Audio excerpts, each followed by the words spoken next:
Hello there, Dr. Lepora here. I hope that you are safe and you are well. Today we're going to talk about how to increase the change maturity of your organization. It's a very exciting day because we're continuing our 4-part series of transformational change. This is still obviously a very monumental time for the entire world. The entire world is going through a major transformation. We've kicked off our 4-part series with part 1, individual transition change. Part 2, we address the steps that are needed in order to develop an effective change leadership strategy. And thirdly, we address the 10 pitfalls that you need to avoid to successfully lead change. And lastly, now we're addressing ways to increase change maturity throughout your organization. ProSci has developed a change maturity model. This model illustrates what change maturity looks like at various levels. There are structural efforts that an organization should make to increase the organization's change maturity level. These are evidenced on a high level in this change maturity model that has been developed by ProSci. However, today we're going to talk about those foundational changes that will make such structural change maturity possible. So for one, if your organization wants to increase its change maturity, you should first focus on building a culture of continuous learning. Now, how do you do that? You ensure that learning is valued at every level of your organization. There's a recognition, if not reward, placed on individuals' learning. Individuals are encouraged, if not required, to learn best practices for their respective roles and areas of work. The standard that the American Society of Training and Development has set is 40 hours on average per year of learning per employee and team member. They would suggest that organizations with a continuous learning approach often train their employees, their team members, at least 40 hours per year. So beyond tactical ways to measure continuous learning is also recognized by a culture of openness and flexibility. In an organization dedicated to continuous learning, you will not hear, well, that's how we've always done it, so that's how we're going to do it. Or if it's not broke, there's no need to fix it. What you will hear is an eagerness to learn more. You will see an acceptance that things can always be better. You will see a habit of curiosity and even humility.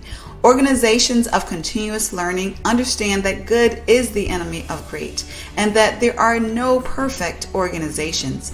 Therefore, there's always room for improvement. So they are consistently dedicated to learning those ways to improve. Another way to work on the foundation of change maturity is to allow risks. Change requires risk. Transformation requires even more risk. As we discussed in the last video, transformational change means doing something new. When we do something new, we are facing the unknown, a lack of predictability. If healthy and calculated risk is discouraged in your organization, then so is change. You cannot make a change happen without taking risk. In accord, you must practice forgiveness of mistakes in an organization to increase the change maturity of your organization. If your organization is not forgiving of mistakes, then your employees will be sure to do things as they have always done them. They will not take the risk because it will not be worth it for them. They will not veer outside of the safe and predictable rails that have been placed, and therefore they will shun change. When your organization is forgiving of mistakes, then your organization's members and staff will be more comfortable to take risks that they believe are in the best interest of the organization. And lastly, the next way to increase change maturity is to educate your organization regarding how transformational change efforts should be managed and led effectively.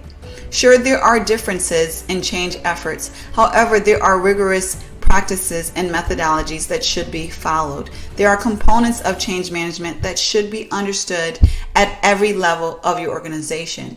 What your individual contributor needs to know may be different on a level from what your change agent needs to know, which is different from what your CEO needs to know. However, there is change education that is needed on every level. If you know a colleague or a friend with whom may benefit from this information, please don't hesitate to share through email or social media. To learn more about how to bring a change certification training program to your organization, feel free to click the link and reach out. Or to simply schedule the appropriate level change class for your organization, you can click the respective link. And also, don't hesitate to reach out if you would like an exploratory session with me regarding coaching for leadership or specifically making transformational change happen at your organization. I hope you well, wish you well on your transformational journey, and have a wonderful day.